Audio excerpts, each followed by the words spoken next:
Sunday. Good evening. Good evening. The unmistakable John Clarke. To be in the New Zealand memory is a gorgeous thing. Good evening. You are an absolute pain in the arse, do you know that? Yeah, g'day. Yeah, g'day. G'day. Fred Dawe, Yeah, g'day. Clarke's quintessential cocky from Tie Happy, remains a living legend. Get in behind. Get out, you rot. Hasn't been on the box here since the 70s, can you believe that? And it's never really been the same since. How you going, all right? The story? Oh, I love Fred Dawe, and I couldn't have been happier doing it, and it was something that I did that came out of my culture and my own way of looking at things. How much fun could you have than be doing Fred Dawe? It was just terrific. But John Clarke, thinker, satirist and gifted humorist, ducked out 30 years ago and never made it back. I get a bit of mail here, and in the mail recently came this beautiful set of gumboots in just my size, and I've actually given my Fred Dawe gumboots to Te Papa. I mean, do you ever wear gumboots these days? Oh, well, I will now. You will now? Yeah, because, you know, precisely what the doctor ordered. These days you'll find him in his beloved Fitzroy, Melbourne. He's an Australian treasure now. They love his worldview. The Olympics, for example. It's just a ridiculous fortnight of nationalistic frenzy of the most objectionable kind, played out over a backdrop of incredibly fit young people running around with very few clothes on. Understated drollery, trademark Right. John Clarke. So the Olympics coverage on the old K9, too much of a good thing? It's a sort of a self-fulfilling prophecy that the Olympics is terribly important. In fact, it's not important, and there are all sorts of things happening in the world that are. But try and get an alternative news. There aren't terribly many of them because of the nature of media ownership and the ease of the promulgation of this crap. Not to put too fine a point on it.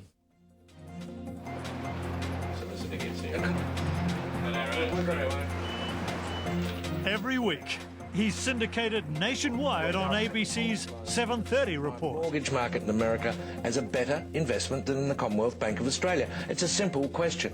Laryngitis. You do not have laryngitis. It is a His foil for 20 years, both on radio and TV, is Bryan Dawe. Before John came along, there was really no one that was doing it at such a sophisticated level. And so, as a consequence of that, he inspired a lot of people to go perhaps beyond the stand-up comedy area and think about more sophisticated ways of dealing with the problem, and I was one of those people. OK, buzzer's working. Gareth Evans. Cheryl Curnow. Yep, Laurie Oakes. Terrific. OK, first... Between the pair of them, they've had a string of popular shows. What I will say with regard to that is that the department and indeed officers in the department charged with... Mr. Ruddock, I haven't asked you anything yet. Right up there is their series, The Games, their cutting-edge take on the build-up to the Sydney Olympics. Hey, Mr. Wilson, have you measured the 100 metres track? Yes, of course. Well, let me ask you, how long is it? How long is the 100 metres track? Yes. It's a 100 metres track. Yeah, I know what it is, Mr. Wilson. I'm asking you how long it is. He's more Australian than Australians are, really, in terms of the way he speaks.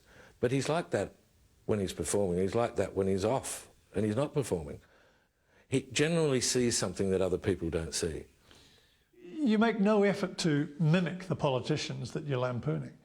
No, that's an important part of it, because it was my view at the time that the politicians had become so aware of the power of the media that they were mimicking themselves. They had people advising them what to wear, how to talk, how to good evening, how to look into the, you know, how to do all of it. And they do it, they still do it. So I wanted to deface all of that. Did New Zealand get too small for you? I went away, I went overseas for a few years because really the wheel needed to turn a little bit. When I came to Australia, I was offered some quite interesting things initially in radio. And radio is a very, very interesting medium. And I A prolific author, it was in radio that he refined the craft of writing his political sketches. There's a David Lowe drawing, the New Zealand cartoonist who changed the entire way political cartooning was done. Words. He writes all the scripts. And imagination. Trees had a flower on it the day we were up there. As for on-screen performance, well, he's just a natural. Well, my position at the present point in time is that I have reason to believe I never gave an interview. Back to the 70s and a Fred Dawe send-up of a politician tap dancing round the truth. I can confirm that to you and get back to you, certainly, yes. Who is the Minister for the Environment? I am. Just a minute, that'll be the phone. I'm not here.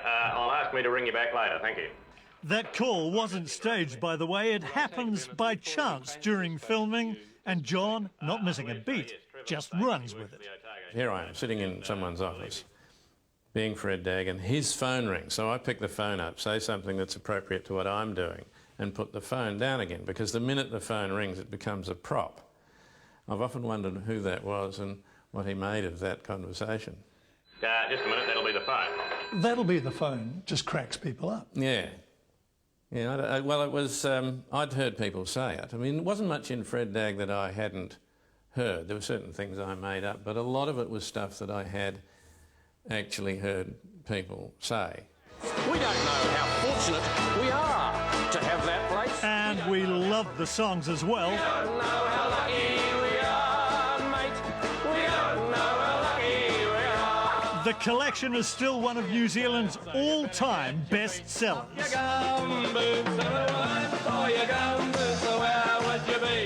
One of them started life as a satirical idea. Which one? We don't know how lucky we are. We just don't realise how fortunate we are. Which was what I constantly heard about New Zealand when I was younger, and all of the problems that were associated with living at kind of the end of the world and this Sleepy Hollow were completely obviated, apparently, by saying that we didn't know how lucky we were. Complex, a man who walks to his own beat. Dawe Clarke is one of those blokes you have trouble pinning down. It was tough enough just extracting his home and office address, let alone discussing talk of him being phobic about travelling. I don't like getting on a plane, a boat, a train, or I don't. The business of going to other places has always seemed to me essentially ridiculous. So it's not a phobia, you just don't do it. Well, I don't know whether it's a phobia, I'm not qualified to say, but it's certainly a preference. He's coy about the travelling. Why is that? Look, he just doesn't like travelling. I'm not going to answer that question without a lawyer present. You know why he doesn't want to travel. But he won't say why he doesn't want to travel. No, and I think that I think you need to ask Mr. Clarke about that. Well, we did ask Mr. Clarke. Yeah, and that's why you're asking me. You're not going to get anywhere. No, John doesn't need to travel. He's got a lot going on here. Which tells you something of why we don't get to see him in New Zealand these days, but the legacy lives on. G'day. G'day. G'day. Now, the weather. The weather today over this area here, the green bit here, it wasn't bad by all accounts. Wildly funny back then because the real news and weather was so incredibly stuffy. Not a bad sort of a day all round, really. And in fact, the whole news and weather department was read as if we were in Shropshire. And I just thought it was all a bit po-faced and ridiculous. Actually reflecting the way we were on screen, this was new. It was all BBC English in those days. Down-home Kiwi didn't make the cut. Yeah, it's Bruce here. I thought it was illegal previously. There certainly wasn't much of it when I was growing up. I sat in the audience as a teenager thinking, why doesn't somebody do this? And nobody had by the time I was 23, and I did it myself. But that was way back then. Right, let's see you swing. I'm going to get out of the way. And Give us a...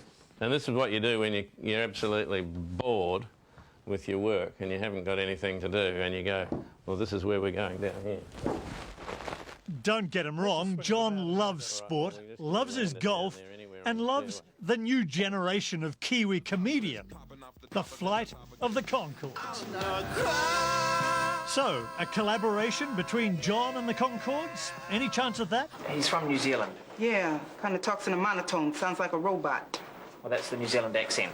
I greatly admire them. I saw them at a comedy festival many years ago and liked them enormously. And we have an email contact about the possibility of doing something together at some point, yes. It's nice to see you, Sally. You look beautiful. Great. This is my date. Just feelings?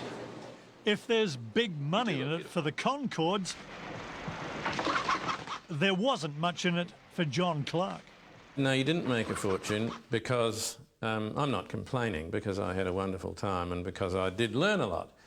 But you don't earn a huge amount of money. Supremo winner of the Sunday. But others have learned how to make money off John Clarke. Thought you'd be impressed.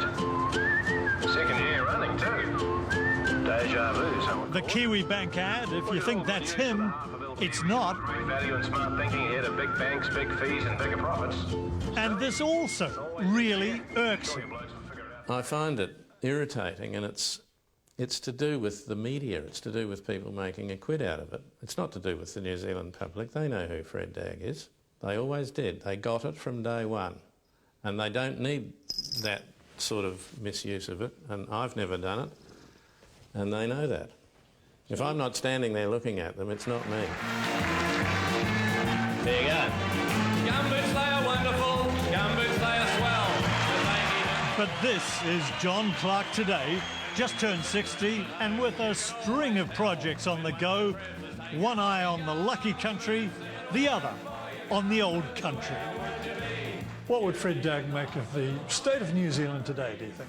There's been quite a lot of change in New Zealand in the last 30 years. And Fred Dawe would now, his dairy operation would have kicked in by now. It would have been, the sheep job's not going so well. So I think he may have, he was always a diversified farmer. He was very sensible, but I think he'd be grateful that he'd gone into dairying. So him and the Trevors would be fairly sorted by now. Yeah, and upright and early.